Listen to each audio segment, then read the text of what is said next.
Let's start with DeMeco because he's a defensive-minded head coach, and right now there seems to be a logic that you're supposed to hire an offensive guy. How did DeMeco buck that trend?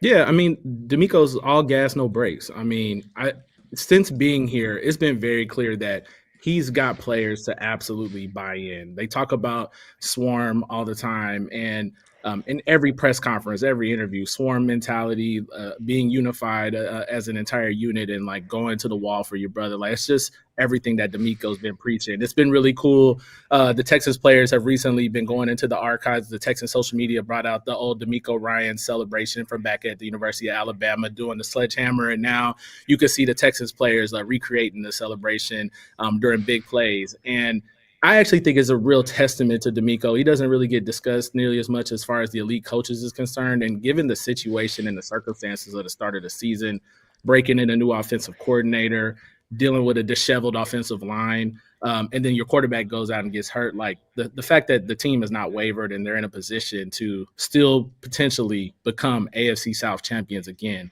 it's right there in front of them. I know I feel incredibly validated and a little bit, I guess, at least, because my defensive player of the year pick at the beginning of the season was Will Anderson.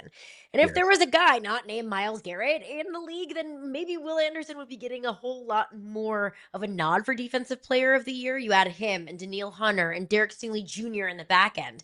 This defense is stifling. I think we need to talk about it as being even better than the Broncos, as one of the best, if not the best in the league. What makes this defense so elite? Yeah, I mean, you spoke so highly about them. I mean, you did the work for me. I think that the thing that I see more than anything else, last week against the Colts was so fascinating because you think of Will Anderson and Danielle Hunter as these two jackals as pass rushers, right? And then what did Will Anderson do? Like, he's rushing right through the middle. He's plowing through the center and the guard, causing chaos. And he's starting to remind folks he can be a multidimensional player on that defensive line. And so when you've got Anderson, Danielle, you've got Azeez Al-Shaair, roaming the field, playing sideline to sideline, and then you think about anytime that ball goes up in the air, it's not only Derek Stingley, but you've got Kamari Lassiter, you've got Kalen Bullock, you've got. I like to think about the Texans secondary. I'm about to go deep nerd wrestling reference here, but they remind me of like the OG bloodline. You've got Derek Stingley, who's over here acting like Roman Reigns. He doesn't even have to say anything. Kalen Bullock, Kamari Lassiter, Jalen Petrie, they go out there and do all the dirty work for him. They don't even throw at Stingley, and people are now starting to think, oh, Bullock might be not just an all pro bowler, but an all pro player. Lassiter the same, and Petrie being back and healthy is been huge, and so you can get that type of pressure on the quarterback. You got guys out there that can not just go deflect balls, but they can go take the ball away and go advance the ball for the offense. That becomes really scary, and I think the Texans have proven themselves. They are, if not the best, one of the best defenses in the NFL right now. Brother, I'm reminded how old I am when you say old school and you go bloodlines. I thought you were going to get me like an 80s tag team, but that's fine. It's fine. But it's still semi-old school. Caroline's completely lost. The number of pro wrestling references I made. You lost me. And she just looks at me and she's like, I have no idea what you're talking about. It's fine. It's fine. All right, so let me drill back into one thing you just said, though, because you mentioned maybe people don't pay as much attention to DeMeco, and we've mentioned all of these names. Why are the Texans, considering the personalities they have, and they have a young quarterback that everybody fell in love with, why are they not a bigger national talking point? I'm so glad. I was so prepared to talk about this. Thank you. So I was driving in the Toyota Tundra this morning, hauling my backside up the highway, bombing up 610, and I was reminded of a couple of things. The Houston Texans, let's talk about Texas Chiefs. They haven't won against the Chiefs in 6 years. It's been 2019 when number 4, the man whose name I won't use, but number 4 was quarterback here, and they skimmed by the Chiefs 31-24. That was 6 years ago. And I think the thing about the Houston Texans, especially with the Chiefs in particular, is they don't have the biggest win against the biggest team in the biggest situations. Yes, I just said they're the 2-time defending AFC South champions, but I think in the pantheon of how we view the divisions and power players, the AFC South doesn't measure up in the same way. And I think for the last couple of years, we've been waiting for the Texans. People in Houston have been waiting to put the Texans in the same tier as Chiefs, Ravens, Bills in that class. And they just haven't been able to cross that threshold yet. I think beating the Chiefs would go a long way in giving them that type of validation. And it's funny because if you look at the state of the AFC right now, the Chiefs, the Bills, and the Ravens are not the top of the class right now.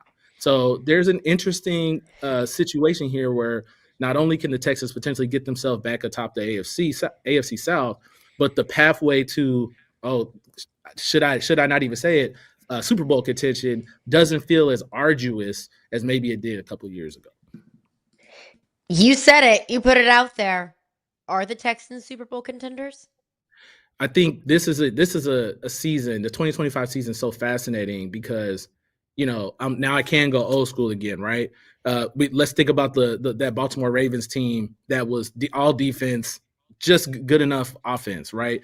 That historic Bucs team that was so good defensively, and Brad Johnson got them to the finish line. We've seen the blueprint where if you can be so utterly dominant on defense and the offense can if they can just get you 17, if they could just get you maybe 21, like you start thinking like, okay, we can eke this out because we've got enough dudes on that defensive side of the ball to get it. I think what's happened offensively with the Texans has been fascinating though, because they brought in Nick Caley as a new offensive coordinator, and CJ Stroud, he's coming back. He was a little dinged up, and it felt like they were trying to fix the plane in midair with the offense.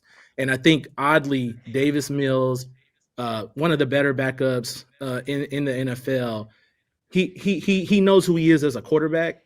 And I think in an odd way, he stabilized the offense of like, let's stay in third gear. Let's do the things we know we can do and stick to that. And let's go try to get 21 points.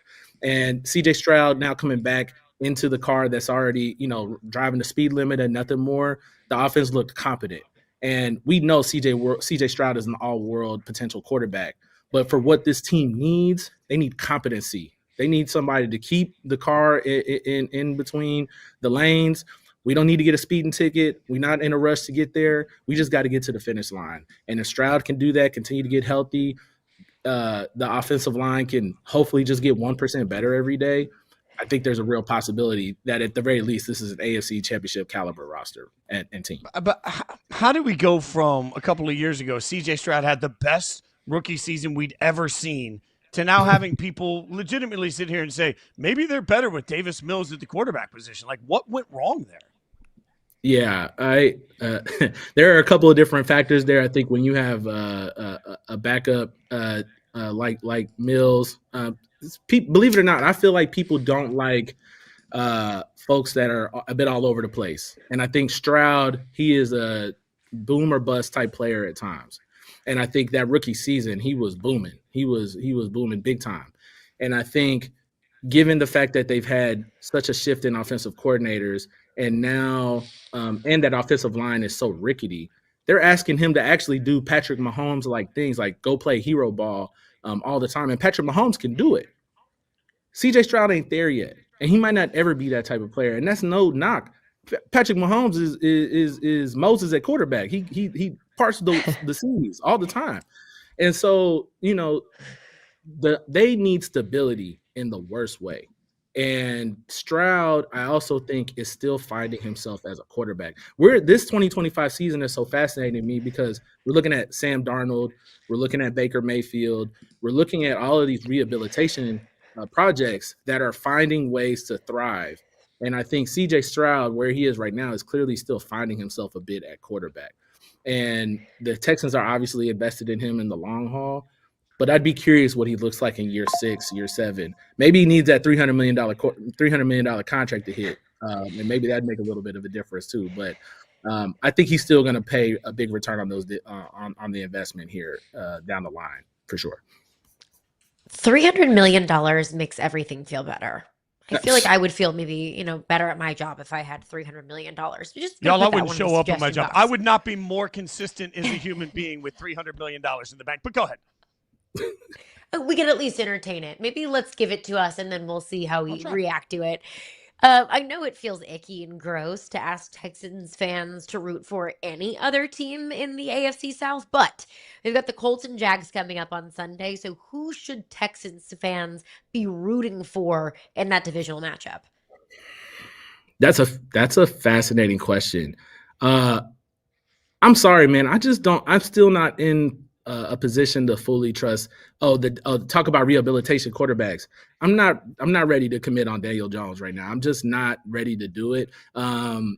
But Trevor Lawrence has been the ultimate roller coaster ride. You talk about boom bust. I think CJ Stroud as a boom bust player pales in comparison to my boy Sunshine over there at Jacksonville. And I think for the Texans, I think the Colts, the thing that they have excellence in one area. They can run the ball for sure. And I think that creates a scenario where that if you have to see them again, that creates a scenario where every possession matters and the Colts can drain the clock. And I actually didn't think Daniel Jones played terribly against the Texans defense last week. But because nobody plays good against the Texas defense. But I think if you get into a playoff scenario where possessions matter and the clock matters, I would not want to play the Colts. So I think you're hoping in this scenario that Jacksonville finds a way to squeak that out. Jacksonville's got their own challenges offensively, but I think the scarier thing is if you said which team plays their A game, Jacksonville's probably scarier, but they play their A game once every like 5, and then they randomly beat the Chiefs. So I would say you probably are hoping for a Jaguars win just to get that who in my opinion should be the MVP of Jonathan Taylor. You get him out of the way and get Daniel Jones, who's also a running threat. You get him out of the way as well. All right, before we get you out of here, I know we got a big game coming against the Chiefs. When it's all said and done, who wins the AFC South? Look, man, I'm in Houston. I'm trying to go to Frenchie's. I'm trying to go get Truth Barbecue. Like, what are you doing to me, man? Look, this is we talk about being afraid of the Kansas City Chiefs, and until they're out of here, we have to respect them. And I think given what the AFC South has or has not been, you pick the Houston Texans until they're dead and buried in the ground. The Texans still, in my opinion, they have the best quarterback in the AFC South. They have a proven defense that is as good as any. And to me, you do have guys over there that they've won it. They've done it before. They've actually gone through these wars, and they're actually getting healthy at the right time. I still don't necessarily trust the run game.